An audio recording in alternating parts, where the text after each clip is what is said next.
Hello, everyone, and welcome back to another episode of the Coaching Uncovered podcast. My name is Chris Berry, and I'm going to be your host for today. Joining us today, we have BJ Hillabush. BJ, how are you doing today? I'm doing great. Thanks for having me. Absolutely. It's a pleasure to have you on, and I'm excited to chat a little bit more about your coaching business. So Sounds good. before we, get in the meat and potatoes of everything, your day-to-day, kind of what you're doing, can you just share with everyone that's listening or watching what you coach people on? Yeah, so I am a product management coach. So I help people advance in their product management career and achieve promotions. Okay. I like it. And so you help people achieve promotions, go through and everything like that. It sounds very niche, almost as if you were in that space. What made you get started in this specific place? Yeah, that actually, I had an interesting journey into product management. So prior to becoming a product manager myself, I ran a nonprofit for about 12 years. Hmm. And got an incredible opportunity, really loved what I did, and got to have a large team and organization. And one of the things in a nonprofit is you don't have a whole lot of resources. So you do a lot with volunteer, you do a lot with very little means. And one of Hmm. the biggest things that I learned during that time was not only leading teams, but also the ability to lead and inspire people through a vision and through a compelling narrative. Hmm. Now, fast forward, my family was growing. You don't make a whole lot of money typically in nonprofits. And so Hmm. I wanted to make a transition. So I spent some time kind of working on developing some mobile apps, was able to transition that into becoming a product manager. Hmm. And during that process, I learned I'm not a very good developer, but I really enjoyed solving problems. And Hmm. in my first product management role, I found out that all those skills that I had spent basically the first stage of my career building were incredibly helpful, and they were unique in many early stage product managers. You know, strategic narrative, storytelling, being able to captivate people with a vision. And the technical pieces were pretty easy to pick up. And so very quickly, I found myself advancing through my product management career and then ultimately got to the point where I was in a leadership position and really loved what I was doing. But Hmm. there was an element from my time at the nonprofit that I was missing, and that was I really wanted to continue to grow and coach other people.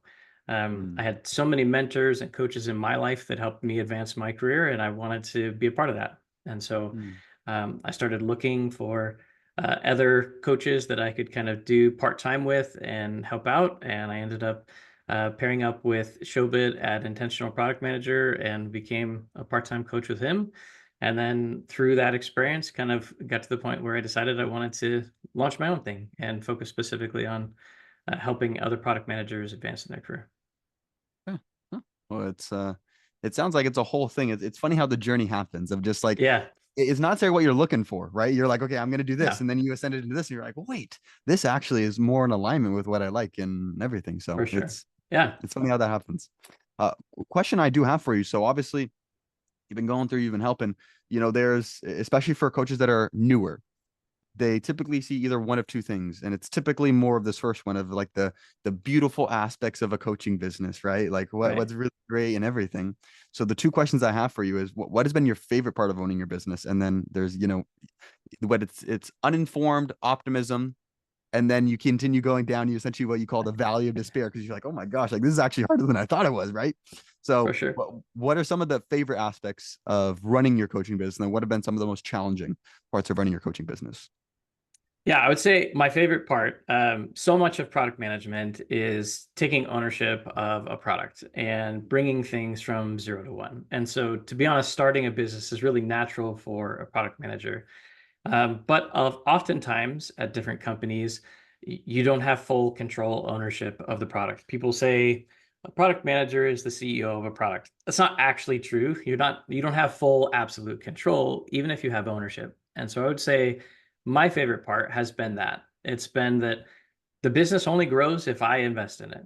Mm. But it lives or dies based on what I do. And there's some beautiful, amazing pros to that. I have a background in product management. I feel really confident in sales. I feel really confident in, identifying the right target market, doing customer research. These are all things that I built my career on. And so that plays really naturally. And so there's lots of levers that I can pull. And very rarely do I say to myself, I don't know what to do. Mm.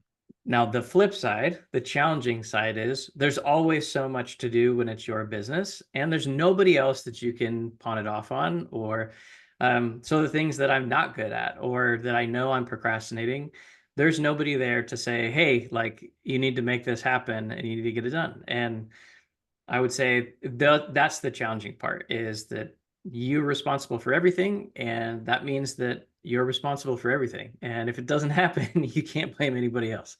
So Yeah. I would say that those are the two things for me. Yeah. It's funny how it is. It's like a double-edged sword because in the same Yeah, sense, one of the most favorite parts of it is that. And then on the flip side, it's like, okay, there's so many things I need to get done in the business. And right, I have a good understanding of what it is, but for reason one, two, and three or something, right. it doesn't get done. So, okay, Yeah. I got it. From a marketing perspective, this is one of the biggest things that coaches, have trouble kind of doing and figuring out. How are you currently getting leads or people interested in your coaching from the clients that you've got?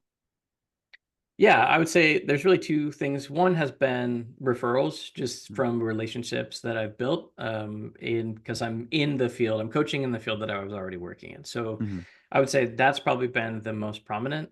And then honestly, product management's all about experiments. So I've tried a Mhm. little bit of everything. Mhm. But I would say the most effective platform for me has been LinkedIn. So either through content, generating leads or through just direct message and connecting with different product managers. And I would say in that process, the direct messaging is probably where I've been getting most of the leads. And product managers are definitely on LinkedIn more so than some other platforms. So it definitely makes sense there. Um, but I would say the thing that really transformed things, and I tried a lot of experiments, but it's really just been, trying to get to know people authentically and try to give as much value away as possible. Mhm. And then seeing that as that trust is built, naturally people come around and, are excited about the things that I offer when they experience that value. And to be honest, that's how most people approach things, right? Like it's why would I sign up for coaching with somebody I don't know? I don't know what value they can provide. And I guess when you take a step back and you think about that, you go, yeah, that makes a lot of sense. So if I can prove that I can be valuable, even if it's a coffee chat or just giving things away for free, and those have been the opportunities where I've been able to start and engage the conversation. And then really quickly, I feel pretty confident, and people have given me this feedback that I've been able to provide value even in a very short period of time. And that's caused Mhm. them to be interested in moving ahead. Yeah. No, I agree entirely with what you're saying because two of the biggest, we'll call it foundational pieces of knowledge, is stuff that we understand, but oftentimes when you're able to quantify it, when you're able to have Yeah. additional proof per se behind it, it helps a lot. And the two pieces of proof that I found is the general social survey that has been conducted over the past few years that found that in the US, we're at one of the lowest points ever of person to person trust, right? So it Yeah. kind of makes sense in that regard. And then also the 7-11-4 study with Google, right? Where they say you need, on the average person, needs to consume 7 hours worth of content over 11 different touch points and 4 different mediums to go ahead and Wow. actually want to move forward with it. And so literally exactly what you're saying, it's okay, yeah, you could go ahead and run an ad and get someone to give you their information. But Right. unless they go ahead and they see the value, which is exactly what you're doing, getting these people on, hopping on a Right. value call, there's and especially hold on, take those two things. That's the overall society, right? And business at Right. large. Then you take coaching, and when people think of coaching, they think of unfortunately the few bad apples in the space, right? They think about Right. it being a bit For sure. scammy, especially online coaching. They're like, oh, Right. they take my money and run. So Right. that's I like that a lot. Okay, cool. And then let's say you've now generated these leads, right? You've gotten in communication with people, you've done a value call with them. How do you then transition into more of the sales piece? What does that process look like for you? Yeah. So usually in that first call, it's typically kind of a coffee chat. And what I'm trying to understand is just get to know them a little bit. So very Mm. similar to this, understand their background, share a little bit about me. And the whole goal is basically let's remove that barrier of like, I have no idea who this person is who just connected Mm. with me on LinkedIn. Because I Yeah. mean, you get 1,000 requests, so do I, right? From all sorts of random people. And Mm. so I try to remove that barrier first. And then on the call, because they know who I am and the nature of how we've connected through my messaging, then I ask them an honest question like, what are some of the challenges that you're facing today? Now, I was a product manager. I work with product managers every day. I literally talk to, probably a half dozen product managers every day in what I do. And I have a very good understanding of what are the challenges they face. And so I could tell you almost exactly like what are the specific things they're going to tell me based on their Mm, level, their career, their experience, because a lot of the problems are not unique to one individual. And so as they share their different challenges, I try to give them some very honest feedback and just say, hey, if you're open to it, like I'd love to just share a few things that I have, found to be helpful in my own career as well as with the other people that I've shared. Would you be open to it? And most people are. And then I try to give them some real value. Here are some things that I would recommend. But as you might expect, some of these things, right, are going to take some time to implement. And so what I try to do is give them the first one or two steps. And I say, hey, when I work with my coaching clients, here's the next 8 to 12 steps that we typically walk through. I don't have time to do that on the call, but like you can get value today by even just taking these small steps.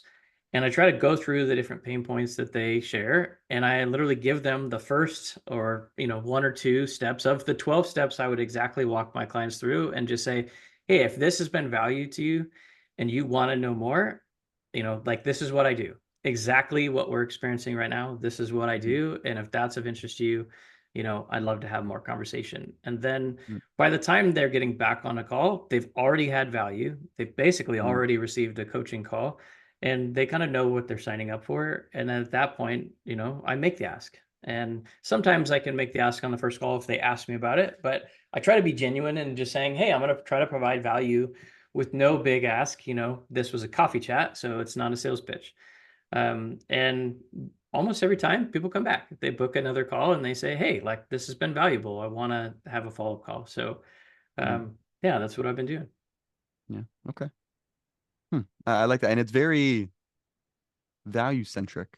It's Right. not the hard sell, shove it down your throat. It's look, I've been in your position. I have an understanding of a very strong understanding of product Right. manager and help people go through this.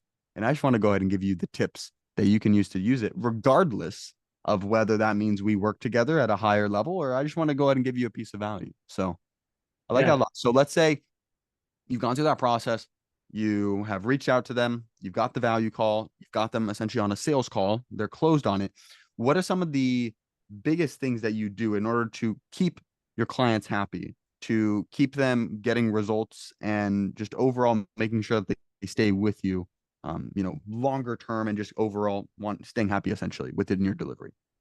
Yeah, so I would say there's three key value propositions that I have. Number one, I don't offer like time bound in terms of like we only coach you for 3 months. It's not that type of thing. Mm, Product management is focused on outcomes. So like in product management, when we deliver a product, we're driving some specific outcome, and that's how we measure success, not by I did activity for 3 months. In mm, coaching, I feel like one of the biggest promises that's made is you're going to achieve X results, but you just meet for 3 months. And then at the end, you go, did I achieve anything? And that is like my mm, biggest fear. mm, As a coach, I want to make sure that there's value. So one of the first things that we do is we have a 90-minute working session and we define what are the specific outcomes you're trying to achieve. And then what would we measure success? So how, like at the end of this, if you achieved this, or what would that be that would make you go, man, this was worth every penny? And then we set up measurements to achieve that. And then what I do is I say, okay, I think this is going to take about X amount of sessions to achieve this goal. We're going to work with you, or I'm going to work with you until we achieve that outcome. And then you can schedule those sessions whenever you like. So there's literally mm, no limit. So if we work together once a month, for the next year, that's mm, fine. Most people typically schedule once every other week because the mm, types of things we're building towards are typically like promotions or being more strategic in their career. And they're not really things that you could just transform in 3 days. And mm, most product managers are already working like 60, 70 hours a week. mm, So I would say on average, about every other week is when I'm meeting with people. Say the second thing is um, we're focused on driving those outcomes. So we meet one-on-one. All of it is one-on-one coaching, and then I offer unlimited Slack. And so async, you can connect anytime. And every time I say that, people are like, whoa, unlimited Slack. But I haven't had anybody abuse it. And I'm really honest with people. I just say, hey, it's just me. There's no administrator. There's no chat bot behind it. So I am a human. I do sleep. I'll always get back to you within 24 hours. I'll tell you when I'm on vacation, but take advantage of it. And people do. And everybody's been fair and respectful of that. And I haven't had any issues with it. So I would say those are probably the big thing: outcome focused, one-on-one coaching, and then providing the Slack. Hmm, I like it. And as you're going, I'm assuming the Slack is obviously a massive value too, because yes, of Right. course you're meeting in person. Yes, of course, or I should say you're meeting one-on-one, right? Sure. And everything. When the client is able to come in and just be like, hey, BJ, what's that one little question? Or instead of needing to wait Right. for however long, yes, of course they can book a time, but oftentimes just nice that quick little thing. So that's one of the biggest things I'm assuming the clients have been like, wow, this is like really helpful. It's insightful and everything. Yeah. Yeah, absolutely. Yeah. Okay. I like it. Well, I know that, we've been able to kind of jump through a lot of different things within your business, and I'm sure we could probably even go deeper. I try to contain myself because I get excited about understanding. Okay, like even okay, tell me about product management. Like, what things are you doing to help them? Like, I get so curious Sure. about all these different things. But we'll save that for another time. For everyone here that is watching or listening that is interested, whether they be a product manager, whether they know a product manager that they want to possibly refer to you, or whether they're just like, you know what, I really like this BJ guy. He seems super genuine. I like his value focused approach, and they like to Sure. connect with you. What is the best way that people can go ahead and get connected with you? Yeah, honestly, I would say LinkedIn. That's the best way to connect. It's easy to make the connection. You can see my background, my experience, and that's a great place to start. Okay, cool, awesome. Well, BJ, it has been great having you on, and yeah, I appreciate it. Yeah, thanks, Chris. Awesome, of course. Okay, so everyone, I hope that you enjoyed today's episode as much as I did.